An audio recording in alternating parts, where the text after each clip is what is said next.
The Walt Disney World theme parks were a ghost town all through September, but now in the middle of October, the fall break crowds, they have arrived, slammed, crashed with people moving through the turnstiles.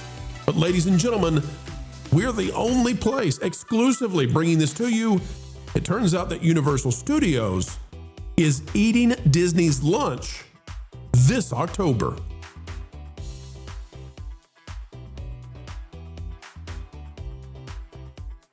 Hello, ladies and gentlemen, welcome back, and move on over Mickey Mouse, because it turns out that Universal Studios is dominating Disney with the fall break crowds. We've got the stats, we've got the info you need to know, and we're bringing it to you, connecting the dots like nobody else. A video of excellence on the way.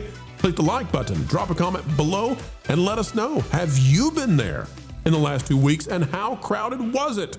Any room to spare? Folks, let's go. It's another video you need to know. All right, folks, we have an exclusive here. We have been putting some stuff together, and we're very excited to tell you about what's going on in Orlando. This is from Tom Bricker, and that's from 3 days ago. Disney World's worst crowds since Easter are here. And yes, we've been telling you that Disney is empty. We call balls and strikes, and guess what? It's all right to say that fall break has arrived, and for the past few days, Disney World has become very, very crowded. But what if I told you that Universal Studios is winning dramatically this October? And I'll show it to you definitively. Tom says it was a quiet summer at Walt Disney World, and the off-season was so slow that September was the least busy month since 2021. There have been some spikes to above average territory, and Epcot has been surprisingly busy, but otherwise, Walt Disney World has enjoyed an extended slow stretch for almost the last 6 months. It's almost as if Tom Bricker and I are looking at the same stats, yet they say we fib. That all ends now, or very soon. Fall break is one of the busiest times of the year at Walt Disney World, and essentially the kickoff of the popular 3-month stretch culminating Christmas and New Year's Eve. Now, I will tell you, folks, to go into in-depth analysis of this, it's going to be busy for about 2.5 more weeks, till the end of October because of Halloween. And then, for about 2 weeks, it's going to be Ghost Town, USA, as they get ready to wait on Thanksgiving. And Ron, you know this, right? That's the pattern that we've always seen, correct? Yes, indeed. There it is. There you go. Yeah. No, yeah. I mean, this is typical every year. And again, we are, I believe, past that pent-up demand that existed in 2022 and 23. And now it's 24 and 25. We're way past that pent-up demand. And it's still, people are saying it's crowded. It's only crowded compared to how slow it's been. It's not as crowded as it should be. Yep. And take a look at this, folks. Here's what we have from this is from Monday. We've got Walt Disney World had a wait factor of 7. Now you can see that's in the the average. It's at the high end though. It wasn't terribly crowded, but it was crowded. The average wait time was number 713 for days in the last 2,334 days, which is like what, 8 years? I don't know. But it's number 713. It's a busy time at Disney World. And so you might think to yourself, boy, oh boy, Disney has really beaten what was looking like a negative trend for Bob Iger. In fact, compared to last month, Magic Kingdom wait times are up 25%. Compared to September at Epcot, they're up 22%. Hollywood Studios is up a tremendous 31%, and Animal Kingdom is up 22%. And I don't want to rain on the parade, okay? So I'm going to say what I need to say, which is Disney's doing better than okay the last 2 weeks, and we're happy for that. Go Disney, go, right? What if I show you, though, how Universal's doing? Ron, you might be amazed by this. This really is kind of shocking, just how powerful Universal has become this fall. Ladies and gentlemen, what are we looking at? Well, if you look at this, 9 on the wait factor. Remember, Disney had a 7. And in fact, the average wait time during this fall break, this Monday, for Universal Studios was number 220 out of 2,366. That is amazing. And look at these numbers. They are bonkers. Universal Studios proper is up 52%. Islands of Adventure has jumped 55%. And Epic Universe up 12%. Epic Universe, by the way, is insane in terms of how many people are going inside that park. Ron, I want to go to you first on this. You're in and around the theme parks all the time. Is it a surprise to you at all that Universal Studios is just dominating the fall break crowds the way they are, or did you see this coming the whole way? Yeah, no, to me, it's not a surprise. To me, as a matter of fact, I was looking at some things earlier in my earlier show before this, and I am at the point where I kind of have no choice but to suggest that people coming to Orlando right now are going to have a better time going to Universal, not because the crowd, like in the sense of it is going to be more crowded, yes, but it's going to be more crowded because there is a lot more fun things to do at Universal right now. There's even more, and this is the weirdest part for me to believe. Right now, there is more for the youngest kids to do at Universal than there is at Disney World, and that's bizarre. All right, walk us through that. How do you come to that conclusion? All right, so recently Disney destroyed its best young play place for kids, which was the Boneyard. The Boneyard at Animal Kingdom was, by the way, a huge space. It was actually divided into two spaces, one with like 7 different slides and different dinosaurs that you could play on, and another area where the younger kids could go dig in sand for bones, and they like pretend they're digging up bones. Huge thing. Gone completely. At Animal Kingdom, the only thing maybe left for little kids is the petting zoo, but most people don't even know it exists because you have to take a train and go back to it. It's kind of off the beaten path. Universal at Isle of Berk and Epic Universe, they have an immense, huge, amazing new play area for kids. Universal Studios Florida has the DreamWorks Land, which opened up. DreamWorks Land is incredible with a troller coaster and a huge swamp play area from Shrek for the kids, and the youngest of kids can play in there. All kinds of things. There's shows back there. There's Kung Fu Panda. It's a crazy big area, and it's all geared towards the littlest of kids. And then you also have, of course, Seuss Land at Islands of Adventure. Along with all of that, you have probably the single best water park in Orlando, Florida. That's at Universal Studios now. All of this, by the way, even though Universal doesn't own all the land in there, it's actually got a smaller geographic footprint than Disney. So if you're staying at, say, the Hard Rock, which is kind of adjacent to Universal Studios proper, you're still only a 10-minute bus ride away from Epic Universe. And I've taken that bus ride myself, so I've made sure to time it and note it and all of that. Whereas if you were staying at All-Star Sports at Walt Disney World, it's going to take you at least 25 minutes on a bus to get to the Magic Kingdom, even though there's no traffic, which is crazy.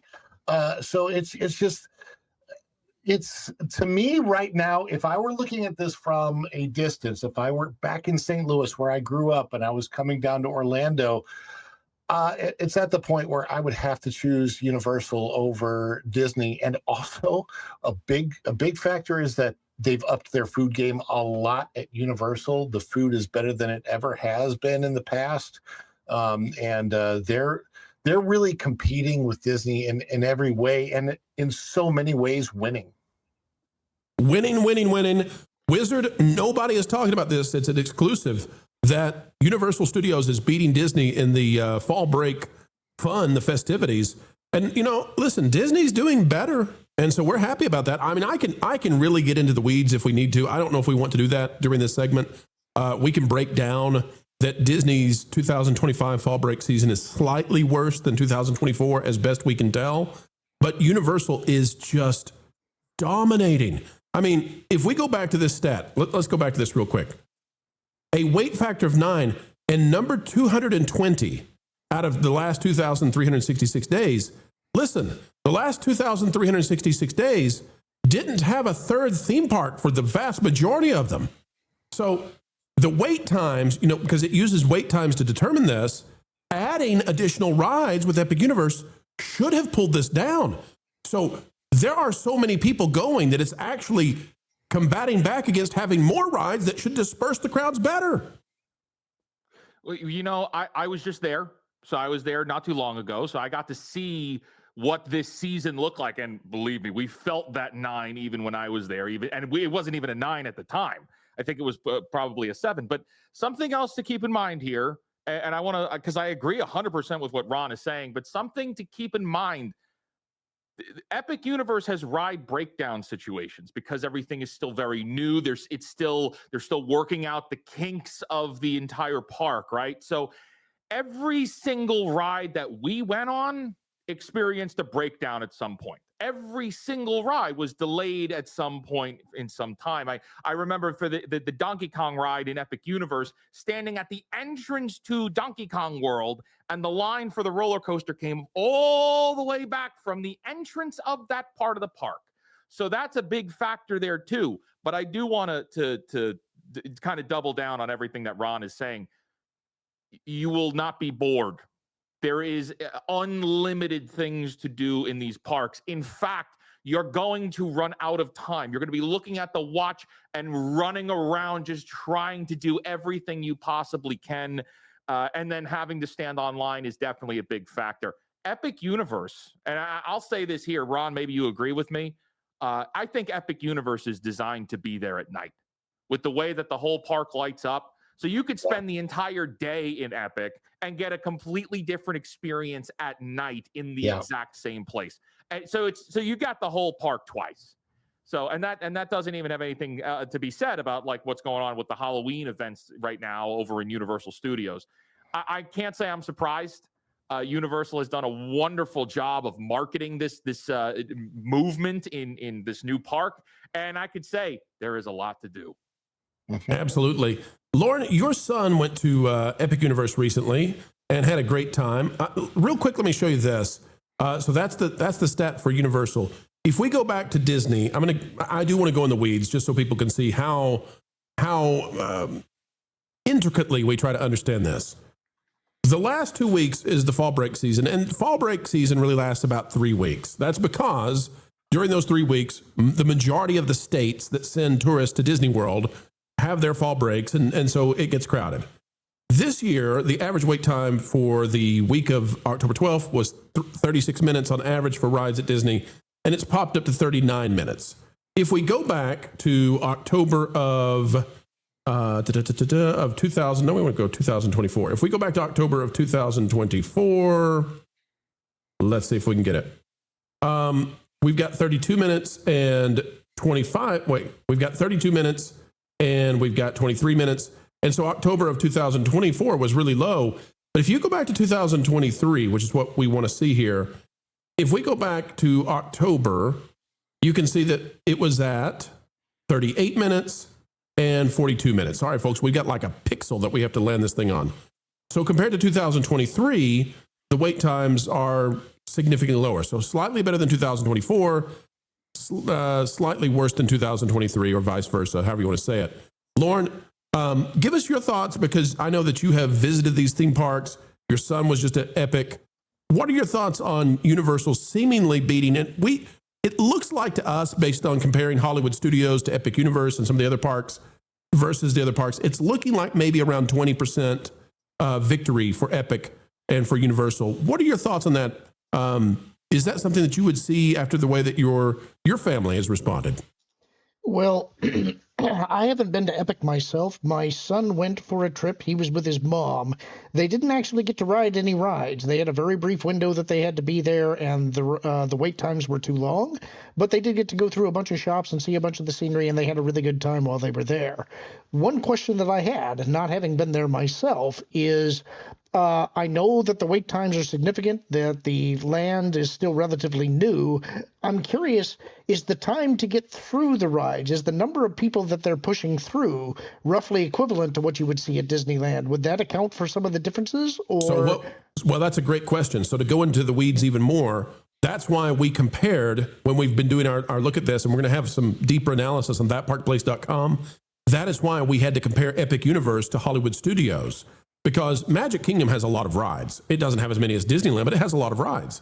If we were to compare Magic Kingdom wait times to Epic Universe wait times, that's not a fair comparison, because you're comparing a lot more rides versus, the number that they have.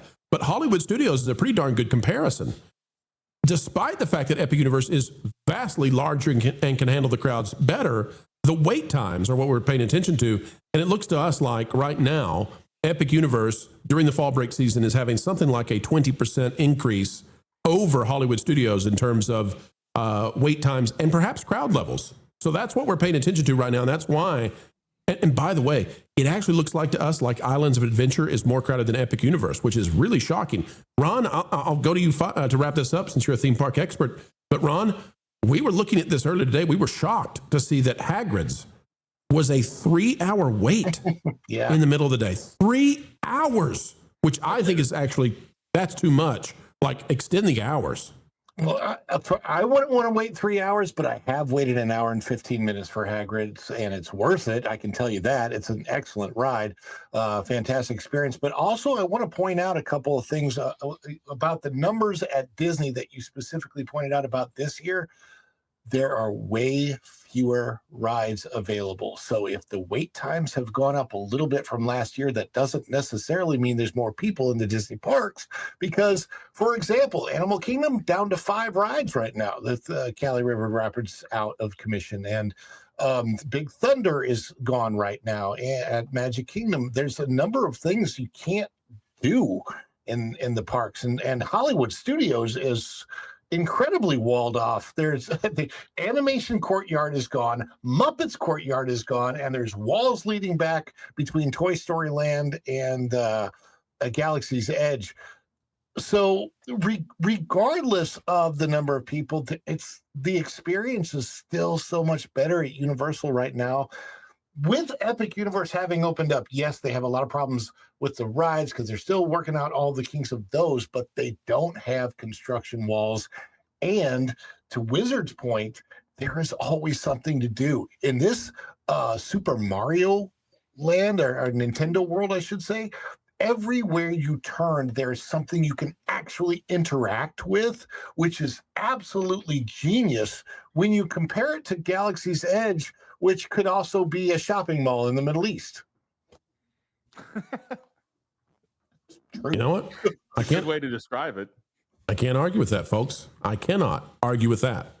So maybe that's why Universal Studios appears at this time to be eating Disney's fall break lunch. You know, it's always sad when one of these video ends, and yet it is the beginning of the wait for the next one to land. 4 times a day right here on the Pro Channel. And by the way, there's plenty more on our partner channels, That Park Place, That Pod Place, That Game Place, and go check out the original music we have on stations like Vacation Radio. We'd love to have you, love to entertain you. At least we'll do a better job than some of the current entertainment companies. Folks, like, share, subscribe, and you know what? Drop a comment right on down below. Share this out anywhere you go on social media. And until the next time, we have the honor, the pleasure of getting to spend time with you when you choose to invite us into your day to add the value that we hope to bring your way. We ask that you keep learning, keep growing, and as always, keep having fun. Jump into the water. Why listen to music made by people and companies who really don't like you? Check out Vacation Radio today and prepare for all new content made by the people behind the WDW Pro Channel. It's the place you need for all the music. That should be fun.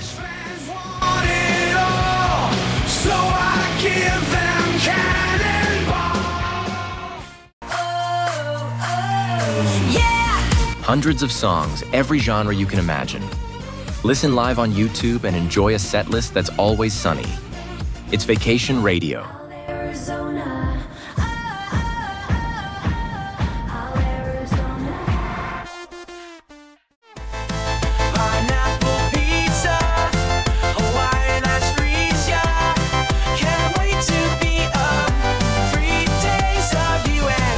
What are you waiting for? Every WDW Pro video has a link to Vacation Radio in the video description. Try it out and subscribe today.